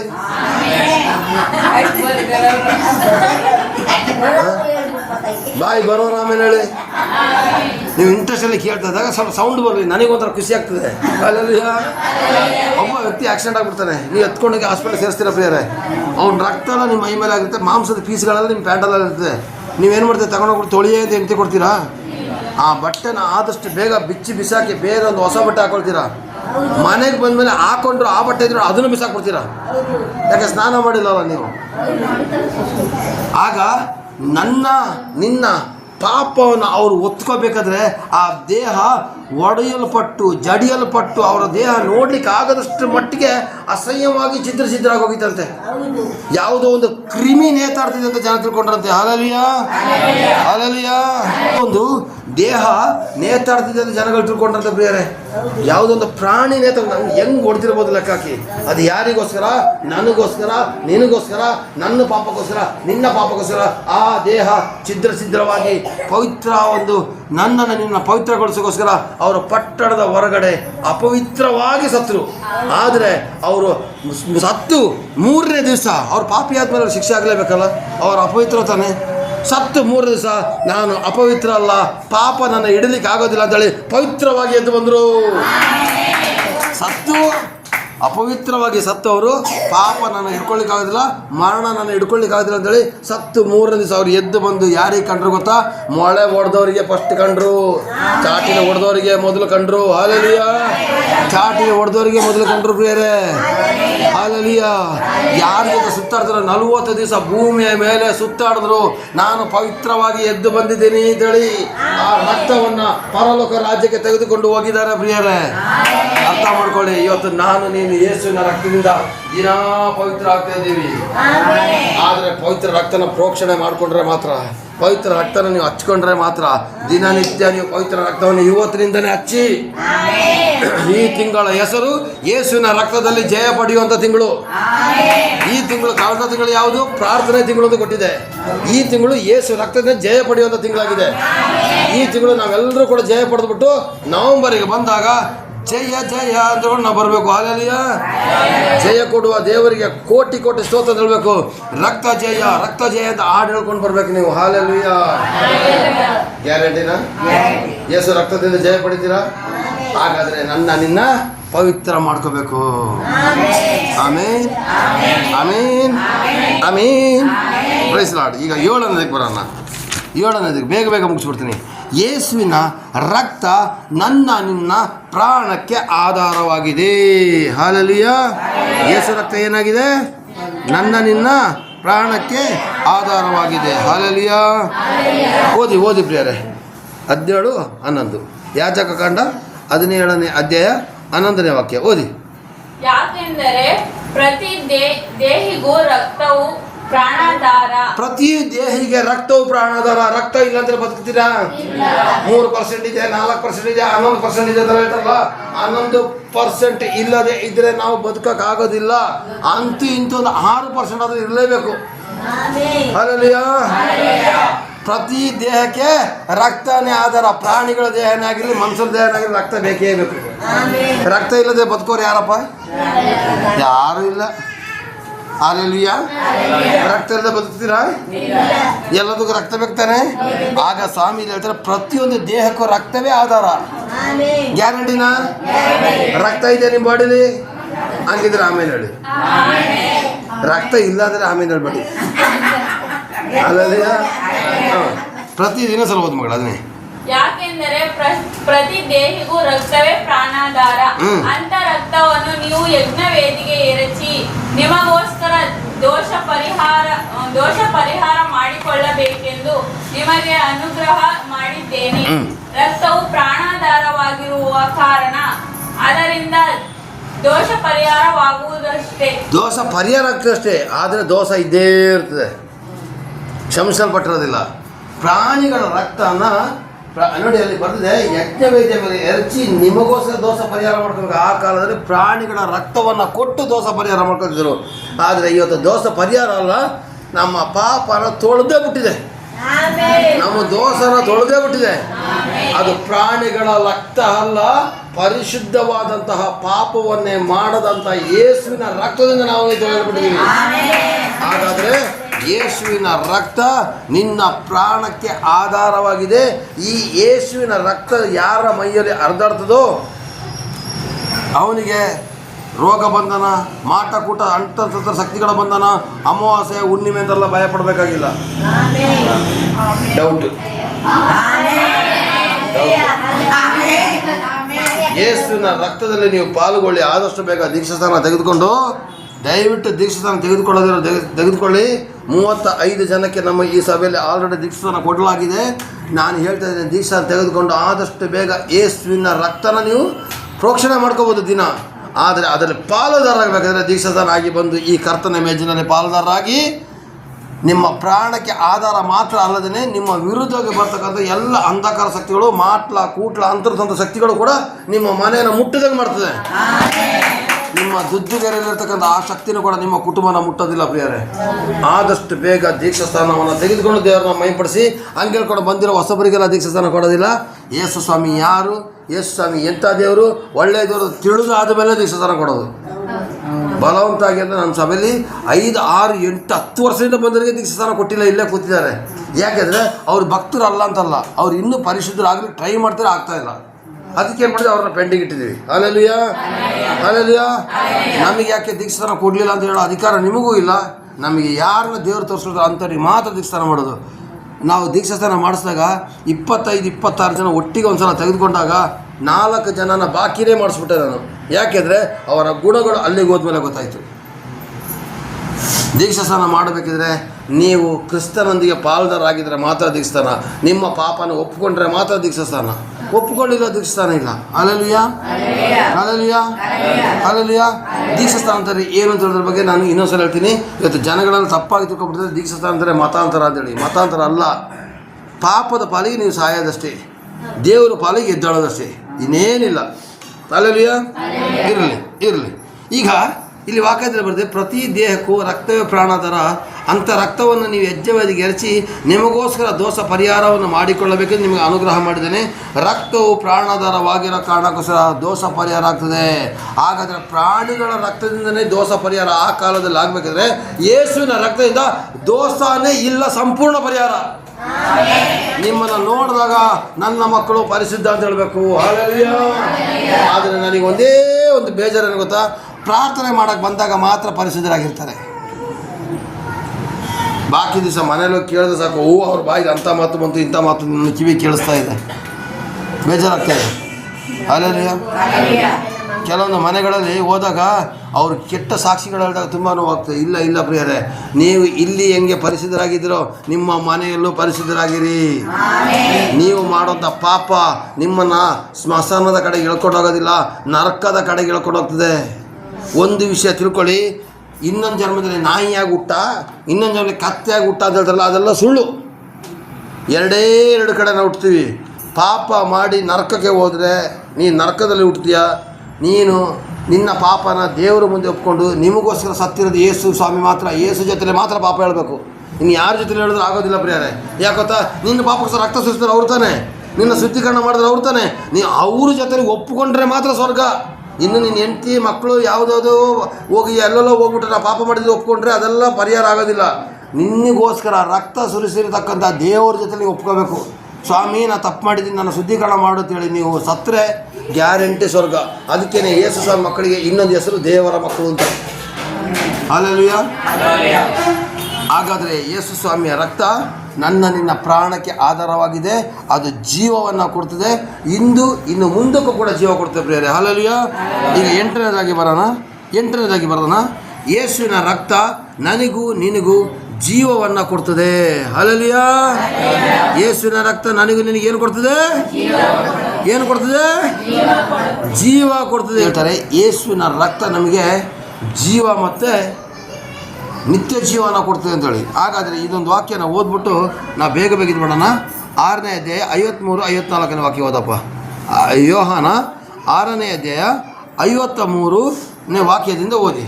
ಸ್ವಾಮಿ ಹೇಳ್ತಾರೆ, ಸ್ವಲ್ಪ ಯೋಚಿಸೋದು. ಯೇಸು ಅವರಿಗೆ, ನಿಮಗೆ ನಿಜವಾಗಿ ಹೇಳುತ್ತೇನೆ, ನೀವು ಮನುಷ್ಯಕುಮಾರನ ಮಾಂಸವನ್ನು ತಿನ್ನದೇ ಹೋದರೆ ಓದಿ ರಕ್ತವನ್ನು ಕುಡಿಯುತ್ತದೆ. ನೀನೇ ಓದ್ಬಿಡಪ್ಪ, ದೂರ ಇದೆಯಲ್ಲ ಅದಕ್ಕೋಸ್ಕರ ಅಲ್ಲಿ ಕಾಣ್ತಾ ಇಲ್ಲ. ಅವರಿಗೆ ನಿಮಗೆ ನಿಜವಾಗಿಯೂ ಹೇಳುತ್ತೇನೆ, ನೀವು ಮನುಷ್ಯ ಕುಮಾರನ ಮಾಂಸವನ್ನು ತಿನ್ನದೆ ಹೋದರೆ, ರಕ್ತವನ್ನು ಕುಡಿಯದೆ ಹೋದರೆ ನಿಮ್ಮೊಳಗೆ ಜೀವವಿಲ್ಲ. ನೀವು ಯಾರ ಕರ್ತನ ಮೇಜಿನಲ್ಲಿ ಪಾಲುದಾರರಾಗೋದಿಲ್ಲೋ, ನೀವು ಚರ್ಚಿಗೆ ಬರ್ತಾ ಇದ್ರು ಕೂಡ ಆಶೀರ್ವಾದ ಮಾತ್ರ ಪಡಿತೀರಾ, ಆದರೆ ನಿಮ್ಮಲ್ಲಿ ಜೀವ ಇಲ್ಲ. ಹಲ್ಲೆಲೂಯಾ. ಇನ್ನೊಂದ್ಸಲ ಯೋಹಾನ 6ನೇ ಅಧ್ಯಾಯ 53, 54 ಓದಿ. ನನ್ನ ಮಾಂಸ ಯೇಸು ಅವರಿಗೆ ನಿಮಗೆ ನಿಜವಾಗಿಯೂ ಹೇಳುತ್ತೇನೆ, ನೀವು ಮನುಷ್ಯ ಕುಮಾರನ ಮಾಂಸವನ್ನು ತಿನ್ನದೆ ಅವರ ರಕ್ತವನ್ನು ಕುಡಿಯದೆ ಹೋದರೆ ನಿಮ್ಮೊಳಗೆ ಜೀವವಿಲ್ಲ. ನನ್ನ ಮಾಂಸವನ್ನು ತಿಂದು ನನ್ನ ರಕ್ತವನ್ನು ಕುಡಿಯುವವನು ನಿತ್ಯ ಜೀವವನ್ನು ಹೊಂದಿದ್ದಾನೆ, ಮತ್ತು ನಾನು ಅವನನ್ನು ಕಡೆ ದಿನದಲ್ಲಿ ಎಬ್ಬಿಸುವೆನು. ನಾನು ಇವತ್ತು ಸತ್ತಿರೋರೆಲ್ಲರೂ ಕೂಡ ಸಮಾಧಿಯಲ್ಲಿ ಇದ್ದಾರೆ ತಾನೆ, ನಿಜ ತಾನೆ. ನಾನು ನೀನು ಸಾಯ್ತೀವಿ ತಾನೆ. ನಾವು ಕಡೇ ದಿವಸದಲ್ಲಿ ಯೇಸು ಕ್ರಿಸ್ತನ ಜೊತೆಲಿ ಹೋಗಲಿಕ್ಕೆ ಎಬ್ಬಿಸಲ್ಪಡಬೇಕಾ? ಈಗ ಕರ್ತನ ಮೇಜಲ್ಲಿ ಭಾಗಿಯಾಗಿ ಅರ್ಥ ಮಾಡ್ಕೊಳ್ಳಿ.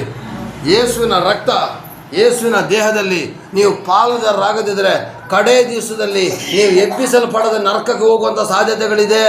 ಆ ಕಾರಣಕ್ಕೋಸ್ಕರ ಯೇಸುವಿನ ರಕ್ತದಲ್ಲಿ ಪಾಲ್ಗೊಳ್ಳೋದಕ್ಕೋಸ್ಕರ ಕರ್ತನಿಗಾಗಿ ನಿಮ್ಮ ದೇಹವನ್ನು ಸಮರ್ಪಣೆ ಮಾಡಿರಿ. ಹಲ್ಲೆಲೂಯಾ. ಗಾಬರಿ ಆಗಬೇಡಿ. ಎಲ್ಲರೂ ಕೂಡ ನಾನು ಹೇಳ್ತಾ ಇದ್ದೀನಿ, ಇಲ್ಲಿ ವಾಕ್ಯದಲ್ಲಿ ಬರ್ತದೆ ಏನಂತ, ಯೇಸು ಅವರಿಗೆ, ನಾನು ಹೇಳಿದ್ದಲ್ಲ, ಯೇಸು ಹೇಳಿರೋದು. ಯೇಸು ಅವರಿಗೆ, ನಿಮಗೆ ನಿಜವಾಗಿ ಹೇಳುತ್ತೇನೆ, ನೀವು ಮನುಷ್ಯ ಕುಮಾರನ ಮಾಂಸವನ್ನು ತಿನ್ನೋದ್ರಿಂದ ಮಾಂಸನ ಕಚ್ಚಿ ತಿನ್ನಿ ಅಂತಲ್ಲ, ಮಾಂಸದ ಸಂಕೇತವಾಗಿ ಕೊಟ್ಟಿರ್ತಕ್ಕಂಥ ಈ ರೊಟ್ಟಿಯಲ್ಲಿ ನೀವು ಪಾಲುದಾರರಾಗದಿದ್ದರೆ, ಅದಕ್ಕೆ ಅವ್ರು ಹೇಳಿದ್ದಾರೆ, ನಾನು ಪರಲೋಕದಿಂದ ಇಳಿದು ಬಂದ ಜೀವವುಳ್ಳ ರೊಟ್ಟಿ ಅಂತ ಹೇಳಿದ್ದಾರೆ. ಹಲ್ಲೆಲೂಯಾ. ನಾನೇ ನಿಜವಾದ ಪಾನ ನನ್ನ ರಕ್ತ ಅಂತ ಹೇಳಿದ್ದಾರೆ. ಹಲ್ಲೆಲೂಯಾ. ಹಾಗಾದರೆ ಈ ಒಂದು ರಕ್ತವನ್ನು ಕುಡಿಯದೆ ಹೋದರೆ ನೀವು ನಿಮ್ಮೊಳಗಡೆ ಜೀವ ಇಲ್ಲ. ನೀವು ಲೋಕದ ಜೀವ ಮಾತ್ರ ಇದೆ, ಪರಲೋಕದ ಜೀವ ನಿಮ್ಮಲ್ಲಿ ಇಲ್ಲ ಪ್ರಿಯರೇ. ನೀವು ಇದರ ಪಾಲುಗೊಳ್ಳದೇ ಇದ್ರೆ ನಿಮಗೆ ಈ ಲೋಕದ ಜೀವ ಮಾತ್ರ ಇದೆ, ಪರಲೋಕದ ಜೀವ ಇಲ್ಲ. ಅದಕ್ಕೋಸ್ಕರ ಆದಷ್ಟು ಬೇಗ ಕರ್ತನ ಸನ್ನಿಧಾನದಲ್ಲಿ ಬಂದು ತೆಗೆದುಕೊಳ್ಳಿಕ್ಕೆ ಪ್ರಯತ್ನ ಪಡಿ. ಹಂಗೇಳ್ಕೊಂಡು ಎಲ್ಲರೂ ಕೂಡ ಕೊಡೋದಿಲ್ಲ, ದೇಶ ಸ್ಥಾನ ಆಗಿರೋರು ಮಾತ್ರ ನಮ್ಮ ಚರ್ಚೆಯಲ್ಲಿ ಕೊಡ್ತಾ ಇದ್ದೀವಿ ಅಷ್ಟೇ. ಹಲ್ಲೆಲೂಯಾ. ಬೇರೆ ಖರ್ಚುಗಳ ಬಗ್ಗೆ ನಮ್ಗೆ ಬೇಡ. ಹಲ್ಲೆಲೂಯಾ. Praise the Lord. ಆಯ್ತು, ಜೀವ ಇಲ್ಲ.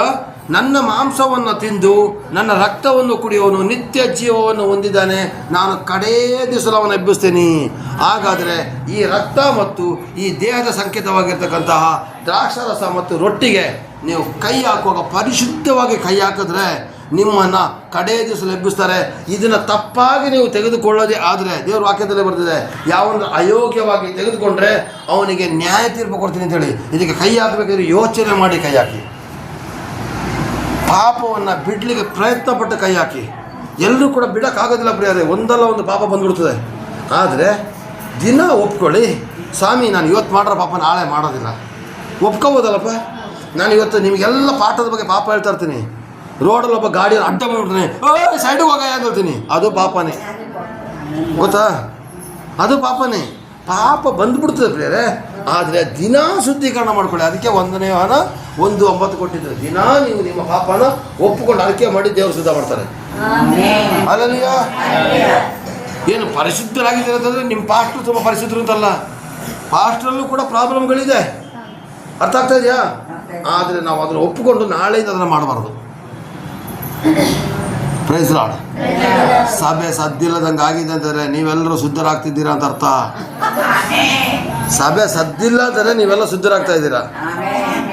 Praise Lord. ಶುದ್ಧ ಆಗಲೇಬೇಕು. ಅಲ್ಲಿ ಬರ್ತಿದೆ ಆ ಥರ ಕಡೇ ದಿವಸದಲ್ಲಿ ಎಬ್ಬಿಸ್ತಿದ್ದಿಲ್ಲ. ಹಾಗಾದರೆ ನೀವು ಕಡೇ ದಿವಸದಲ್ಲಿ ಎಬ್ಬಿಸಲ್ಪಡಬೇಕಾ? ಮನುಷ್ಯ ಕುಮಾರನ ರಕ್ತವನ್ನು ನೀವು ಈಗಲೇ ಪಾಲ್ದಾರಾದರೆ ಯೇಸುವಿನ ರಕ್ತ ನಿಮಗೆ ಜೀವ ಮತ್ತು ನಿತ್ಯ ಜೀವ. ಅಂದರೆ ಯಾವತ್ತೂ ಕೂಡ ನೀವು ಬದುಕಿರ್ತೀರ, ಯುಗ ಯುಗಾಂತರಕ್ಕೆ ಬದುಕಿರ್ತೀರ. ಹಾಲಲ್ಲಿ ನೀವು ರಕ್ತದಲ್ಲಿ ಪಾಲ್ದಾರಾದರೆ ಪರಲೋಕದಲ್ಲಿ ದಿನದಿನಕ್ಕೆ ಇದಾಗ್ತೀರಾ. ನೀವೇನು ಪಾಲ್ದಾರಾಗಲಿಲ್ಲ ಅಂದರೆ ನೀವು ನರಕದಲ್ಲಿ ಗ್ಯಾರಂಟಿ ನೀವು ಒದ್ದಾಡಬೇಕಾದ ಪರಿಸ್ಥಿತಿ ಬರ್ತದೆ. ಬೇಗ ಮುಗಿಸ್ಬಿಡ್ತಿದ್ದೀನಿ. 2 ಇದೆ. ಯೇಸುವಿನ ರಕ್ತ ನನ್ನನ್ನು ನಿನ್ನನ್ನು ದೇವರ ಮಧ್ಯಸ್ಥಿಕೆ ವಹಿಸ್ತದೆ. ಹಲ್ಲೆಲೂಯಾ. ಯೇಸು ರಕ್ತ ಏನು ಮಾಡ್ತೇವೆ ಅಂತ ನಮ್ಮನ್ನು ನರಕಕ್ಕೆ ಹೋಗದಂತೆ ಕಾಪಾಡ್ತಂತೆ ಪ್ರಿಯರೇ. ಹಲ್ಲೆಲೂಯಾ. ಯೇಸುವಿನ ರಕ್ತ ಏನು ಮಾಡ್ತದೆ? ನಮ್ಮನ್ನು ನಿನ್ನನ್ನು ನರಕಕ್ಕೆ ಹೋಗದಾಗೆ ಕಾಪಾಡ್ತದೆ. ಹಲ್ಲೆಲೂಯಾ. ಅದಕ್ಕೆ ವಾಕ್ಯ ಇಬ್ರಿಯ 12:23 ಓದಿ.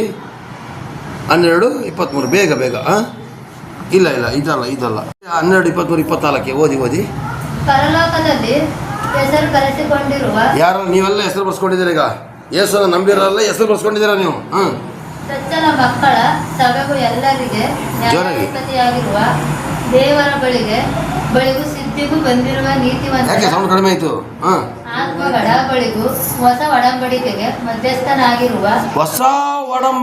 ಮಧ್ಯಸ್ಥನಾಗಿರುವ ಯೇಸುವಿನ ಬಳಿಗೂ ಹೇಬೇಲನ ರಕ್ತಕ್ಕಿಂತ ಹಿತಕರವಾಗಿ ಮಾತಾಡುವ ಪ್ರೋಕ್ಷಣ ರಕ್ತದ ಬಳಿಗೂ ಬಂದಿದ್ದೀರಿ.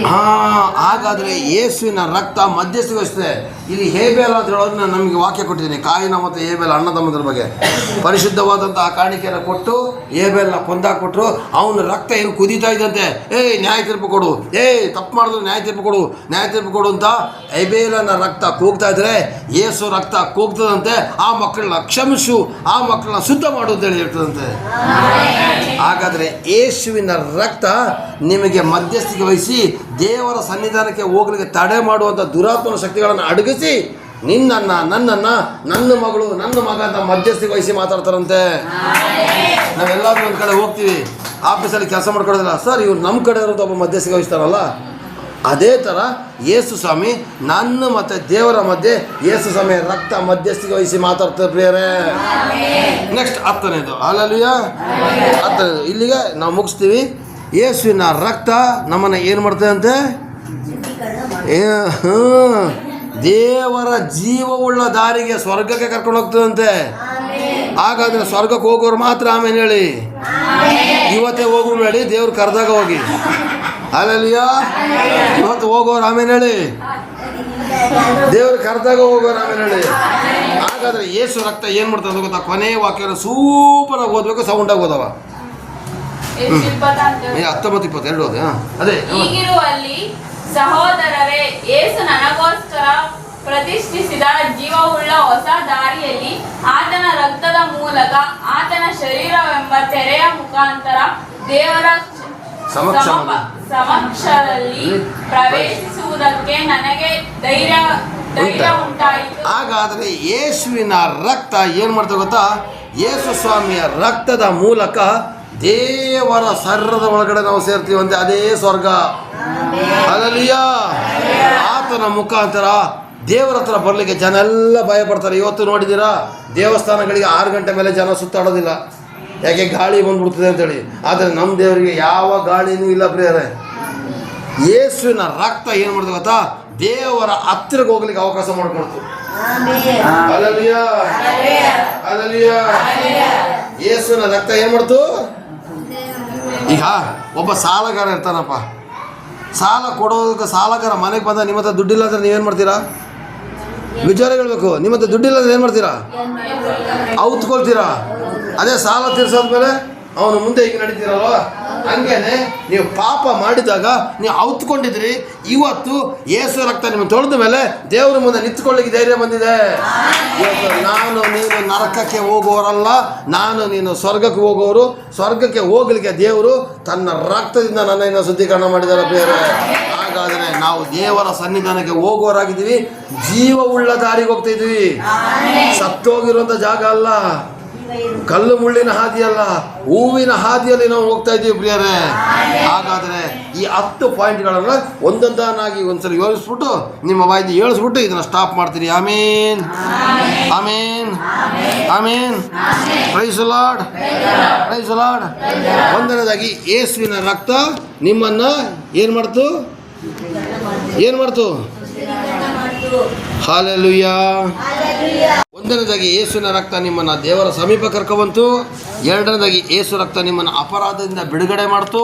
ಮೂರನೇದಾಗಿ ಯೇಸು ರಕ್ತ ನಿಮ್ಮನ್ನು ಶುದ್ಧೀಕರಣ ಮಾಡ್ತು. ನಾಲ್ಕನೇದಾಗಿ ಯೇಸು ರಕ್ತ ದೇವರ ಪ್ರೀತಿಯನ್ನು ತೋರಿಸ್ಕೊಡ್ತು. ಐದನೇದಾಗಿ ಯೇಸು ರಕ್ತದಿಂದ ನಾವು ನೀತಿವಂತರಾಗಿದ್ದೀವಿ. ಆರನೇದಾಗಿ ನಾವು ಯೇಸು ರಕ್ತದಿಂದ ನಾವು ಪವಿತ್ರ ಆಗಿದ್ದೀವಿ. ಏಳನೇದಾಗಿ ಯೇಸು ರಕ್ತದಿಂದ ನಮ್ಮ ಪ್ರಾಣಕ್ಕೆ ಒಂದು ಆಧಾರ ಸಿಕ್ಕಿದೆ. ಯೇಸು ರಕ್ತ ನಮಗೆ ಜೀವ ಮತ್ತು ನಿತ್ಯ ಜೀವವನ್ನು ಕೊಡ್ತದೆ. ಯೇಸು ರಕ್ತ ನನ್ನನ್ನು ನಿನ್ನನ್ನು ದೇವರ ಸನ್ನಿಧಾನಕ್ಕೆ ಸೇರಿಸ್ತದೆ. ಹಾಗೇನೆ ಜೀವವುಳ್ಳ ದಾರಿಯಲ್ಲಿ ನಾವು ನಡೀತೀವಿ ಪ್ರಿಯರೇ. ಆಮೇನ್.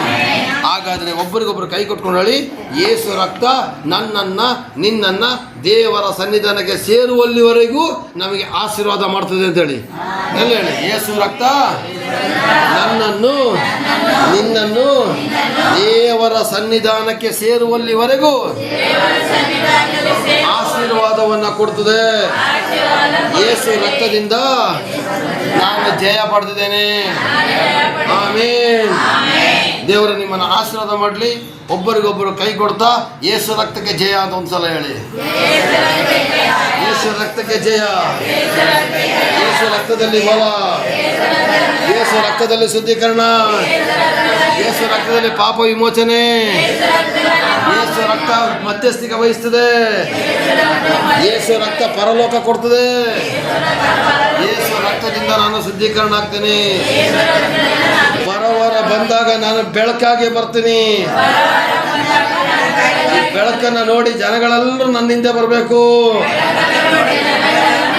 ಆಮೇನ್, ಆಮೇನ್, ಆಮೇನ್. ದೇವರು ನಿಮ್ಮನ್ನು ಆಶೀರ್ವಾದ ಮಾಡಲಿ, ಕೃಪೆ ನಡೆಸಲಿ. ಆಮೇನ್, ಆಮೇನ್, ಆಮೇನ್.